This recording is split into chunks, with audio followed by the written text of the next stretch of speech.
What's up YouTube, this is Dominator and welcome to my top 30 tips for improving at RTS gaming. So if you're an RTS player, you play competitive games, or you want to climb those ranks, you want to get into the top 20, the top 10, the top 3 or even rank 1, you want to win tournaments and you want to win money, then this guide is for you.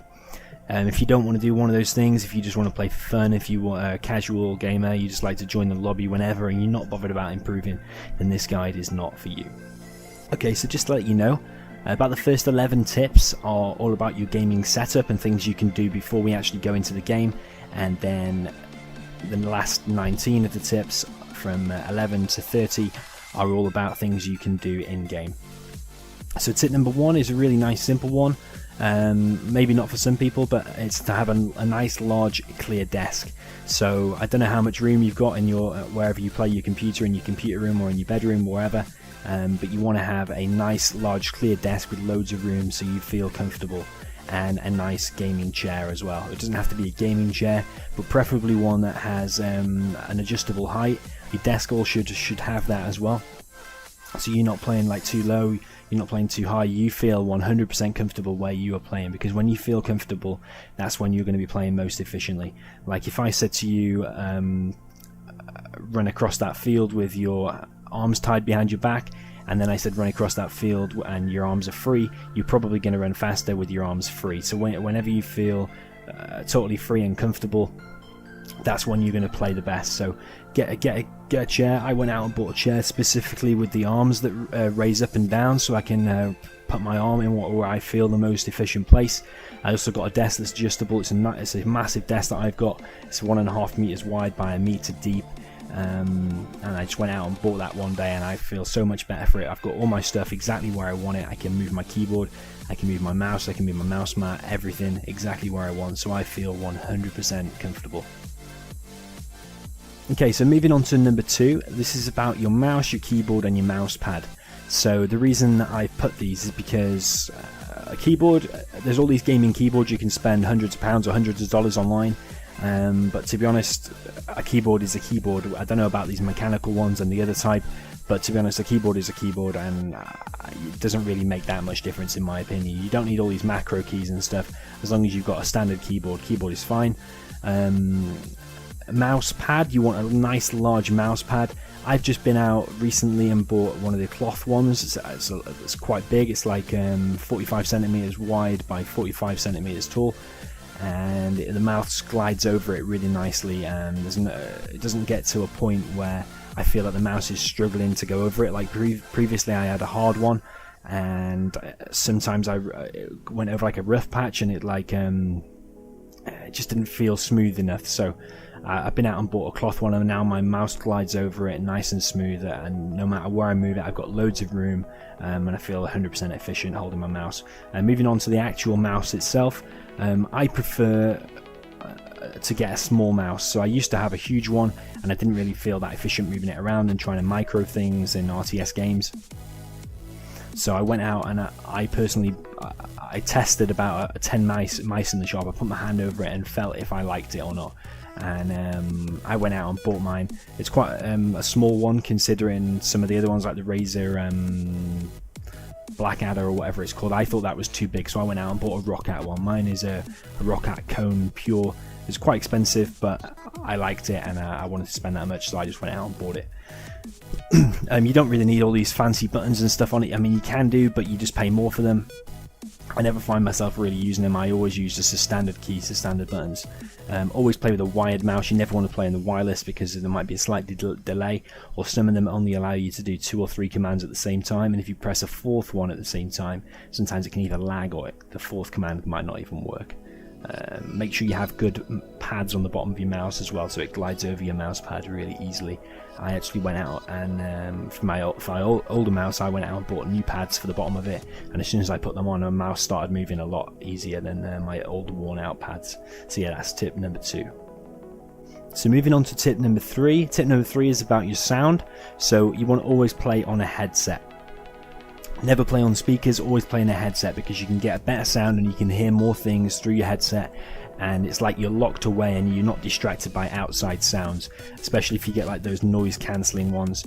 I don't think my headset is noise cancelling. I just turn the volume up really loud so I can't hear anything else. But yeah, always play in a headset and never play on speakers. That is tip number 3. So tip number 4, it's a bit of a trivial one, you might laugh, but it's basically don't play with greasy hands, don't eat by your PC, and make sure all your equipment is nice and clean. There's nothing worse than playing a game and you go to shoot someone, or you go to move some tanks or move some units, and your mouse goes over a bit of pizza and either blocks the laser underneath, or your pads go over the bit of pizza and it makes you make a mistake. There's nothing worse than that. So have all your equipment nice and clean. Never eat by your PC. So sometimes my hands feel a bit greasy and I'm playing my mouse, so I either just wipe the mouse or go and wash my hands. Never play with a greasy mouse and like slipping around. It's inefficient. You want to play 100% efficiently. So that is tip number 4. So tip number 5 is to close all unnecessary programs. So don't have things in the background distracting you or running at the same time, making sounds or flashing pop-ups. Things like Skype or your internet browser or music or any random programs you might have. Do Control-Alt-Delete, see what is using the most memory. If you don't need it, close it. Well, you want to just have the game that you're playing open. Not only does it increase your PC performance and then boost your FPS, but it'll also stop things like pop-ups, like I said, unwanted sounds, anything popping up, or a virus scanner running. You want all them closed, and you want 100% lockdown on just the game that you are playing. So tip number 6 is related to tip number 5. It's no distractions. So this may be a bit antisocial, but who cares? We've got the world to conquer in your game. So lock yourself away in a room. Don't have anybody distracting you. Have water by your side ready. I read somewhere that if you're dehydrated, your reaction times can drop off by up to 20%. Now, I doubt you're going to be that hydrated when you're playing, but let's say you're even a little bit dehydrated and that knocks 5% of your reaction times, then you don't want that. You want to be always 100%. So have water ready, have no distractions whatsoever. You want to be totally in your own world and no distractions at all. Okay, so tip number 7 is temperature. So if I'm really hot and my hands are really sweaty, I can't use my mouse properly. It's my mouse is slipping everywhere.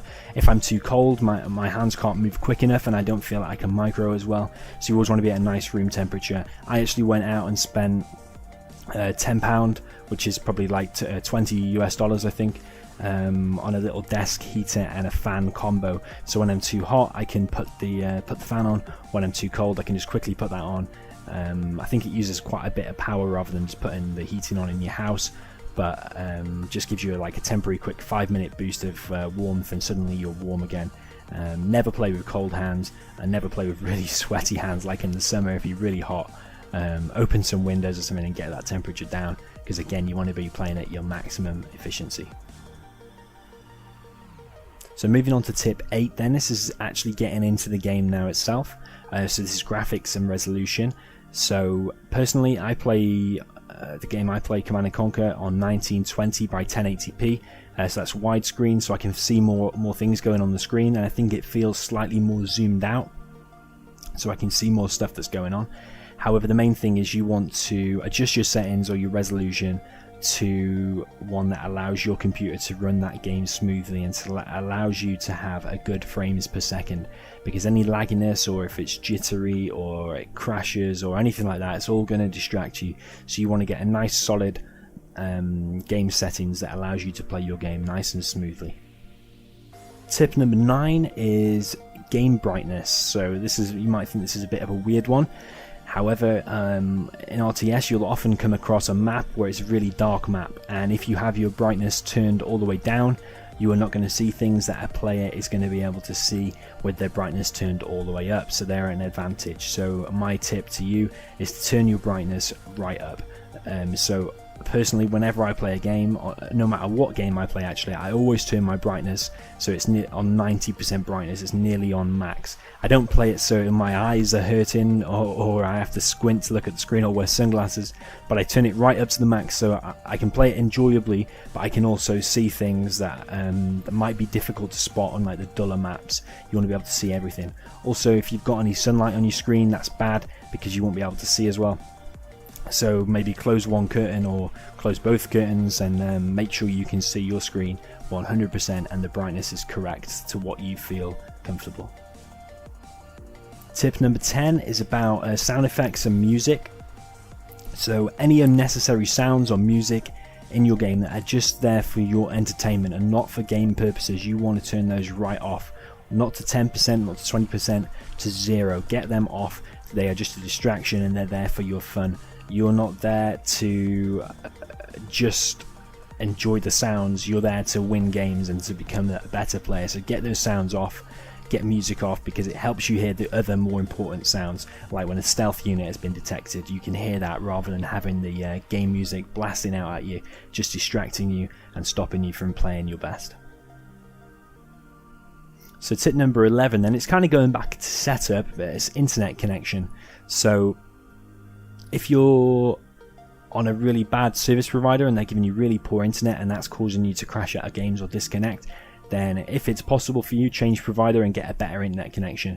If you can't change that, then there is one thing you can do. If you're playing from a router, I think most people play from a router nowadays, if you're on Wi-Fi, then change to a wired connection.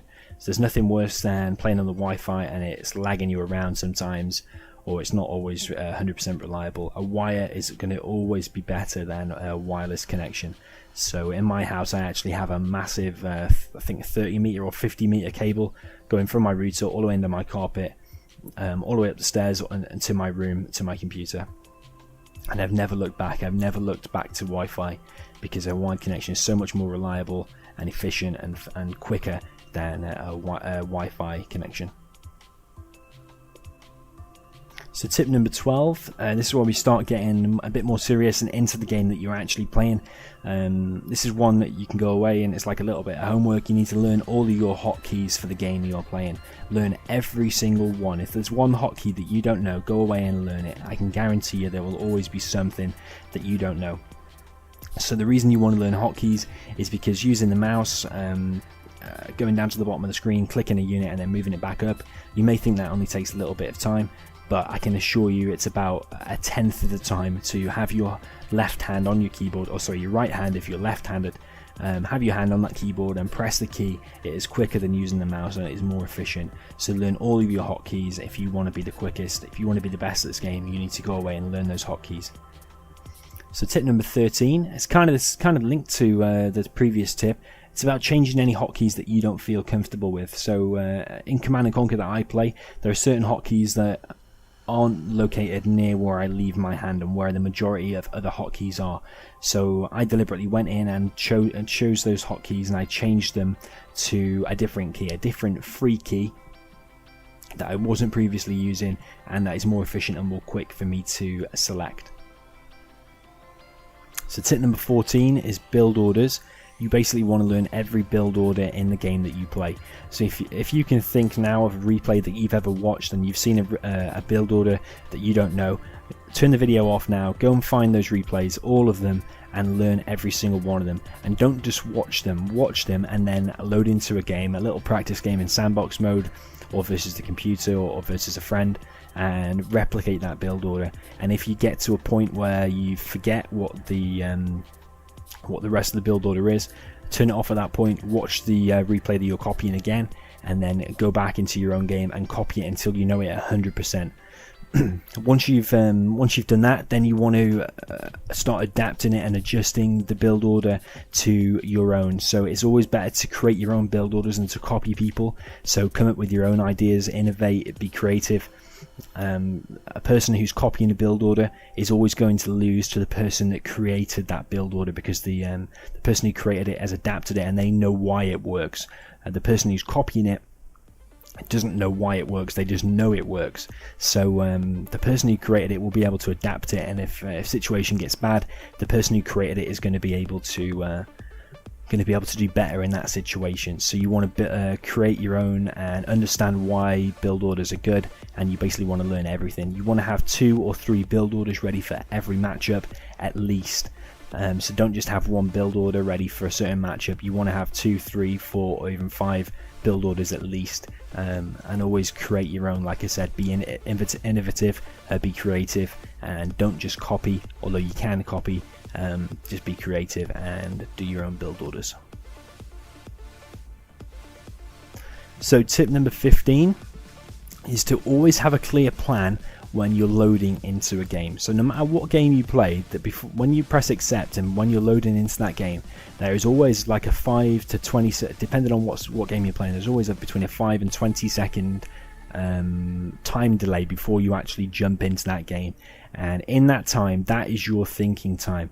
Whether you see the armies on the screen or whether the enemy's random and you don't know what they are, that is your thinking time, and you in that short space of time need to know exactly what build order you're going to use, what strategy you're going to use. You need to know your timings of when you're going to build certain stuff, and if you haven't built it by a certain time, you know you're behind. You need to know what counter you're going to do. So if your enemy goes this build order, then what are you going to do instead? How are you going to adapt? And those few seconds you get at the beginning of every game, that is your thinking time, and you need to by the time that time is over, you need to know exactly what you're going to do. So tip number 16 is about control groups and knowing exactly which units you are going to assign to each number every game that you play and every faction that you play as well. So the numbers 0 to 9, you're able to assign those all to units. So myself, for example, I always have 1 is for war factories, 2 is for barracks, 3 and 4 is for units, 5, 6, 7, 8 I have as air units, different ones. So I have like maybe helicopters on 5 and aeroplanes on 6, for example. And then I use 9 and 0 for like special units or special stealth units that you can only usually build 1 of. Or sometimes I use 0 and 9 to put my supply collectors on. So yeah, control groups, you need to learn those and be using them every game, and always tend to use the same ones. Never get mixed up in a game and start using random ones that you've not used before. Try to get into a routine of always using the same control groups. So tip number 17 is about game decisions. So this one kind of comes with experience and kind of comes with practice, but also it comes with cleverness as well, and taking your time and deciding which are the best engagements to take. So you might come to a point where you have a certain amount of tanks and this guy has a certain amount of tanks and X amount of units, and you're unsure about whether your army can defeat theirs. So you need to, it kind of comes with experience like I say, but you need to know when to take those engagements. Know when your army is going to be stronger than the enemy army. If your army is going to lose, is it better to fall back and regroup and take an engagement later on? If you engage now, are you going to lose? So it's about it's about experience and just being smart and know when to take engagements. I don't know how else to say that. And know when to do a sneak attack around the back of your enemy's base. Know when to distract your enemy over here and then attack over there, or attack on the left side, attack on the right side. Just be smart and try to make smart game decisions. Don't make brash, silly decisions or rush decisions. Even though you're trying to be quick and be quicker than your enemy, you want to know when to take engagements, and that's the main thing, taking engagements.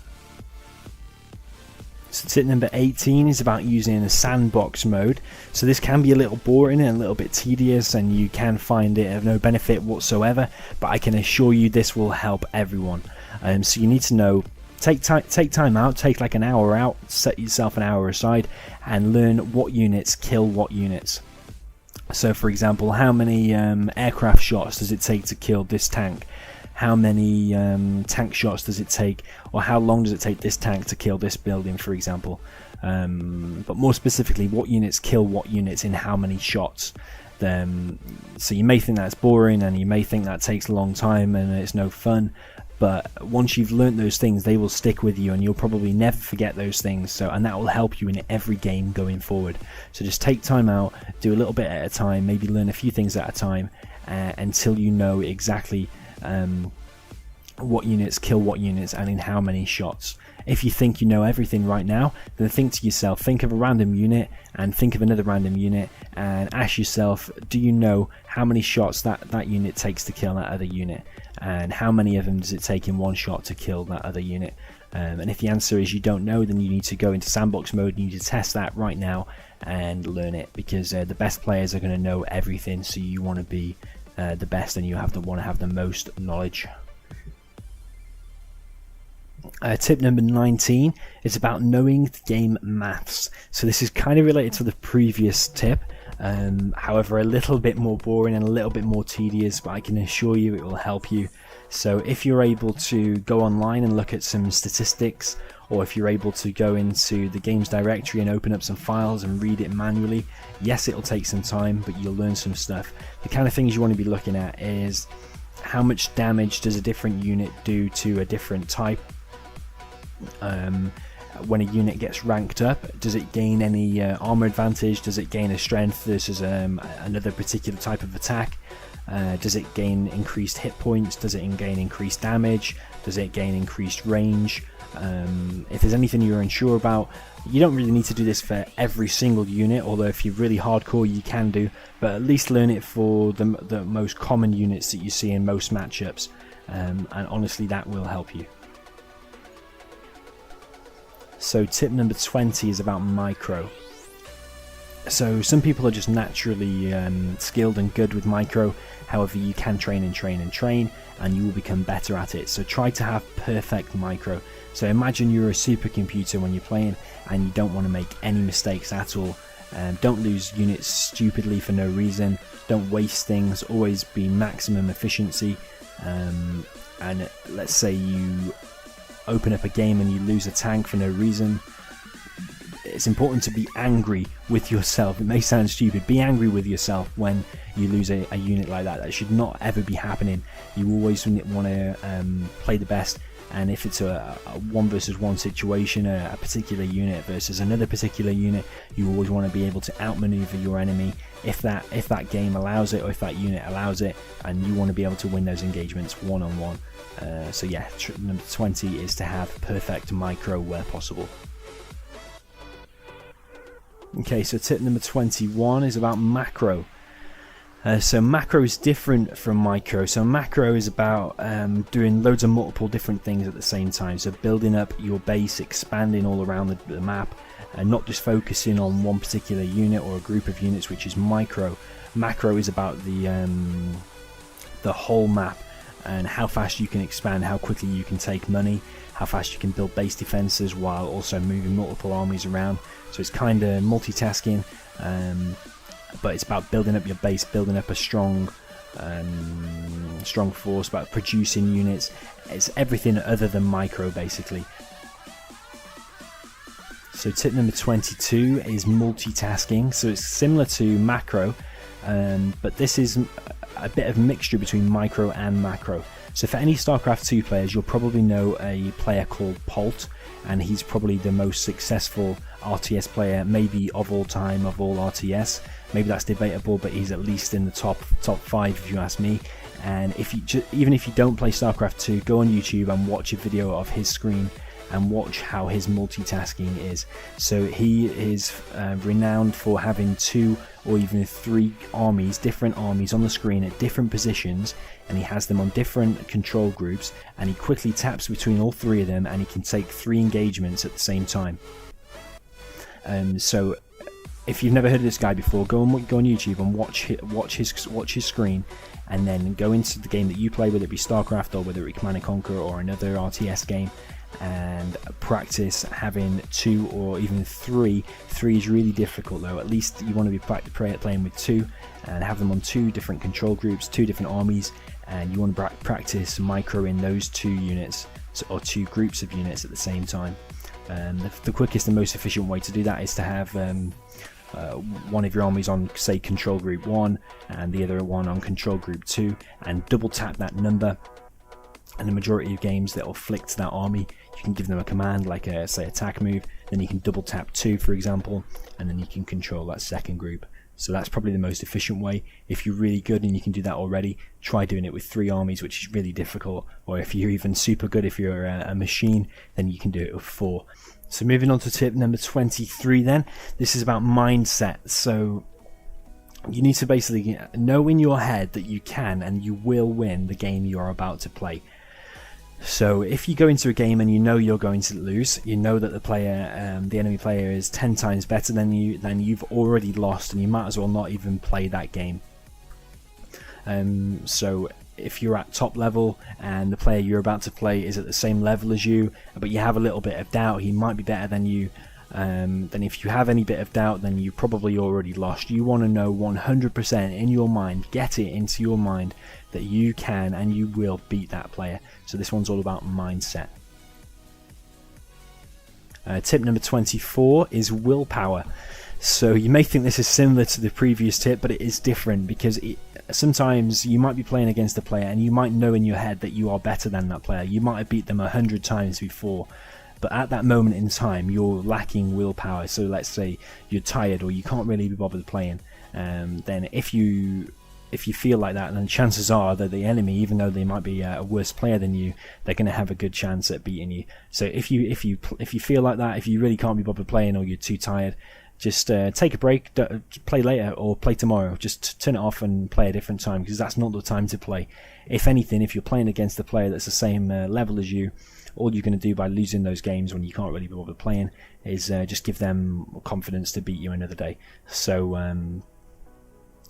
don't play, take a little break, go away from your computer for a bit, come back when you feel fresh and you're ready to play, and when you actually have that willpower to win. So tip number 25 is practice. It kind of goes without saying, but it's all about experience. Practice, practice, and practice. So you want to be playing more than your opponents. If you're only playing for, let's say, 30 minutes a week, that's not enough. If you want to be coming in the top 20, the top 10, or the top 5, or you want to win tournaments, you need to be playing, put more hours in. You need to be playing more than your opponents. Especially if you're relatively new to the game, you want to be getting as much experience as possible. This will help with the previous tip where I said about knowing which engagements to take. You'll find yourself, by playing more games, you'll find yourself in more different difficult situations and scenarios, and you'll know how to get out of them versus players who haven't been in those situations before. So it's all about experience, and always play the best players that you can find at the time you're online. So if you're in a ranking system, always play against your own rank or better if possible. And if you're just in a lobby, try and find or seek out the best players you can, because the better players you play, the better player you will become. So tip 26, this is getting a bit more serious now, into like tournament games, or perhaps you're in the top 5 or the top 3 and there's certain players that are a lot better or you find really difficult to beat. So if you get in those situations, you want to study your opponent.